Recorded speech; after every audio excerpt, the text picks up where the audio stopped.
What's going on, everybody? Welcome back to the show, and today it is time to get duked, as the marketing material says. Very, very weird choice of words, but that right there is a KTM Duke 890R, and we are going to be doing our raw first impressions on it because, believe it or not, I've actually never ridden a KTM Duke 890R. We are going to be doing a full review, but for today, it's just the raw first impressions. Let's hit the road.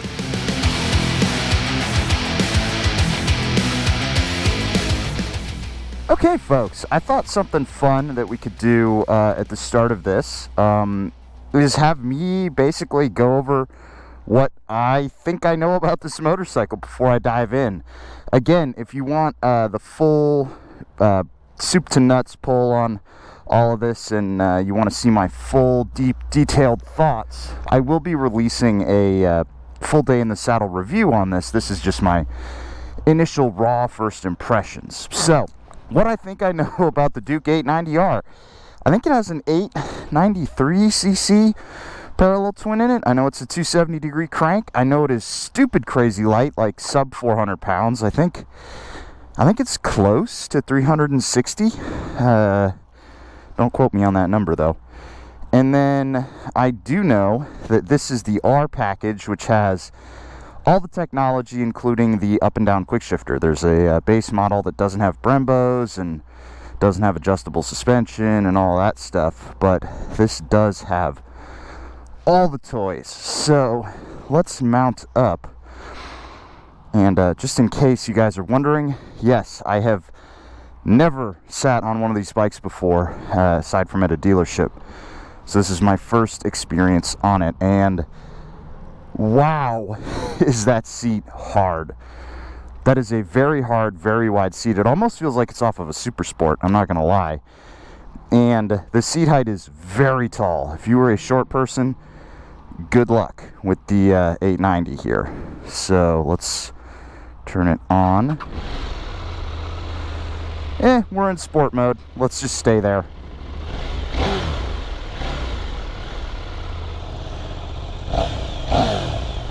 That zings up very fast. Okay, that's cool. Whoa! That is a lot of torque. Holy shit. Alright, let's see if we're going to be able to get on the highway here. Yep. Whoa! Tires started spinning because it's cold out this morning. Oh boy.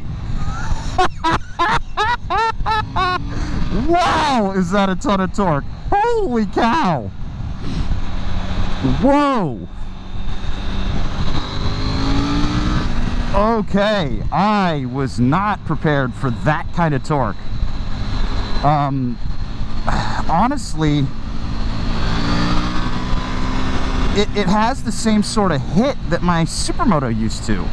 You know, my Sumo, it has a single cylinder hit where it's just like you're in the middle of the RPM band because of the way KTM tuned it, and then you smack the throttle open and it just goes. This thing pulls like an animal. Holy cow. Like, just watch me go around this traffic here.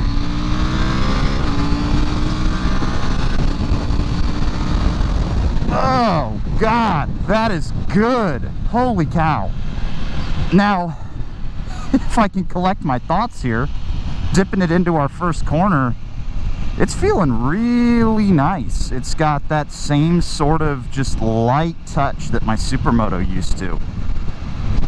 And the seating position is not Supermoto-y at all. It's actually like standard naked bike, which is both a little bit of a disappointment and a little bit not, because I was honestly expecting this bike to really just feel like my Supermoto, but bigger.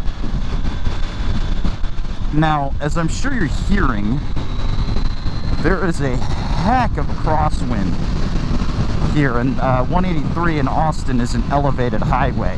So when we get up here, we're going to start feeling the breeze quite a bit. And one of the questions that I have is, because this bike is so light, how does the stability feel you know, at normal highway speeds. Because my Sumo used to throw tank slappers at like 80 if you weren't perfectly even on the throttle. And let's see here. All right, let's try to induce one. Nope, it steadies right out. I will say though, I do feel like I'm getting blown around quite a bit. You can see with those flags over there how hard it's blowing. And at 70 miles an hour, I'm working to keep this bike going straight. It's very light. If I had a crosswind, I'd be riding at an angle.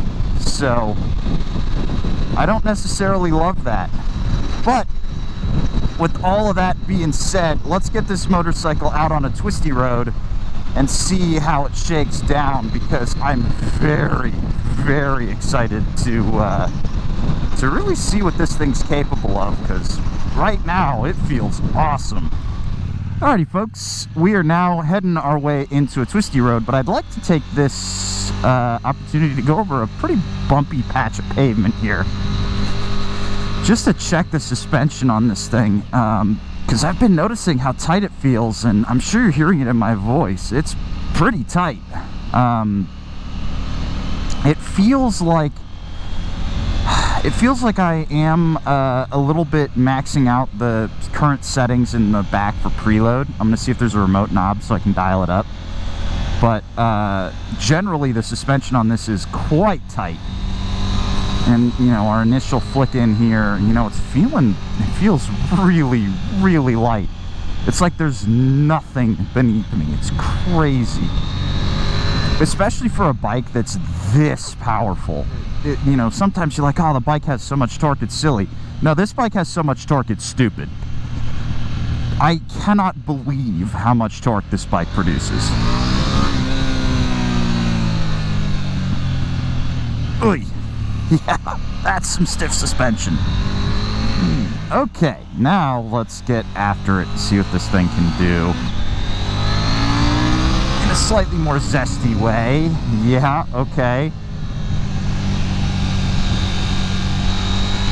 Alright, so the suspension does feel a little bit springy. I'm just going to go ahead and assume that that is a settings issue.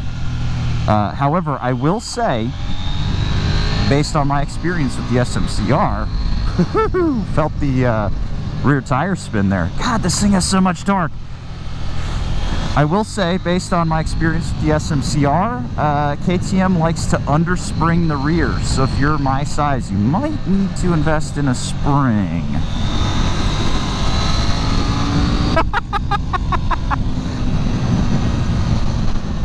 Wow. Okay, that's very impressive. That is very, very impressive from this motorcycle. Let's see if I can quantify it here as I'm trying to get over my first impressions. The best thing I can say about it is it literally feels like you're piloting nothing. It's so light side to side. It's outrageous.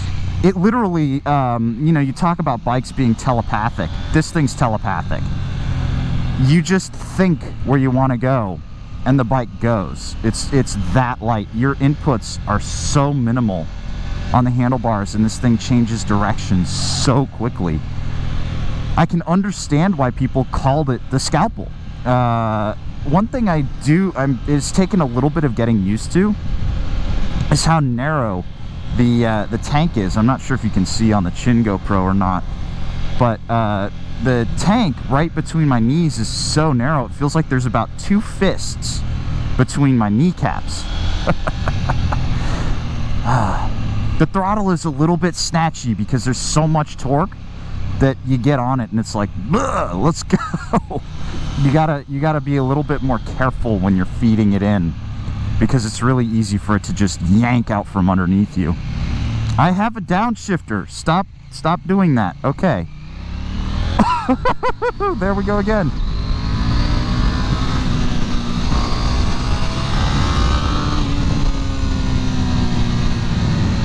Man. It's so light. It's so light. And there's a ton of room on this motorcycle. That's another thing I'm noticing moving around on it now. There's a ton of room. If you're a tall guy and you want a, you know, svelte naked bike, or you want a small sport bike. Nope, I'm in neutral. Missed the downshift. If you want a small package motorcycle, but you don't want to be cramped, dude, this is great. There's so much room on this bike. I'm actually going to pull over here, right over there, and see if there's like a remote preload knob like there is on my Ducati, because if there is, I'm going to try dialing up the preload a little bit, because let's see. Yeah, it doesn't really rise back up. Let's see. If there was one, it's right there. They don't have a knob on it. You need a tool to do it. Toolless preload, KTM, come on. I'm sure it's in the back of the bike, but... Okay, let's have a little pull, shall we? Let's go from 10. All right.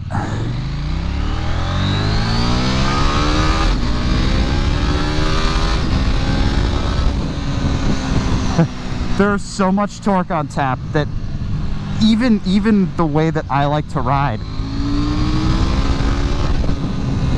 which is really ham-fisted, I'm nervous putting full throttle down.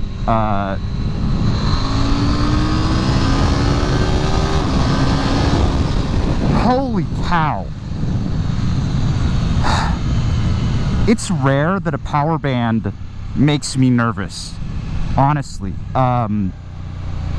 Something about the way this thing feeds in power in sport mode, I'm a little bit cautious taking it to full throttle. I am. It's just so aggressive and so mean about the way it makes its power. I don't like... There are a bunch of times on my Ducati where I'll be at full throttle through the whole gear, you know,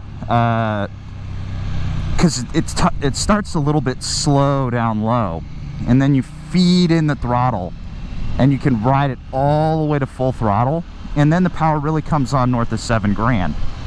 This thing, it's just like from the jump there's power on tap. It's insane, and it actually, like, I won't go full throttle quickly. I need to feed it in and know that the bike is stable, because it's so light that it'll rip the wheel off the ground.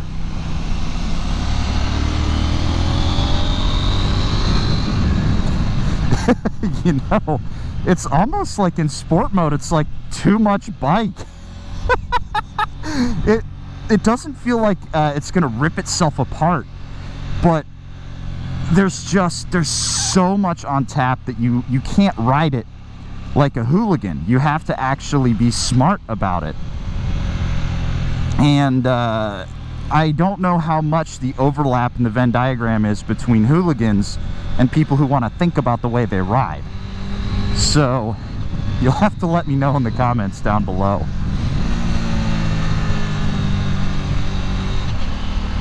Quick shifter feels pretty good. I've had bad experiences with KTM quick shifters, I'm not gonna lie. But the up and the down on this is very notchy, and I've only missed one shift, and that was down into neutral because my boot kicked the thing kind of funny. But here we are at the pull-off spot, wrapping up my thoughts on the KTM 890R here. Whoa. Whoa. I've said it before, because I've spent so much time on a lot of different motorcycles, genuine surprises are becoming fewer and farther in between. I start to anticipate what I'm getting into when I get on a motorcycle. This was so far beyond my expectations that I'm just like, yikes, like holy cow. I did not anticipate this bike being so fast and so just energetic. It's a thrilling ride. And if you want to see more details about the KTM 890R here, I'm going to be putting out a full review. As usual, all the bikes that I ride that are not mine come to me by way of AF1 Racing, and this thing is for sale. And I have a feeling, a sneaking suspicion, this will not be on the showroom floor for very long. Because, wow, is that a great motorcycle. Stay tuned for the full review with all of the information and some more developed thoughts other than just, oh my god, bike great. And I will catch you guys in the next one. See you later.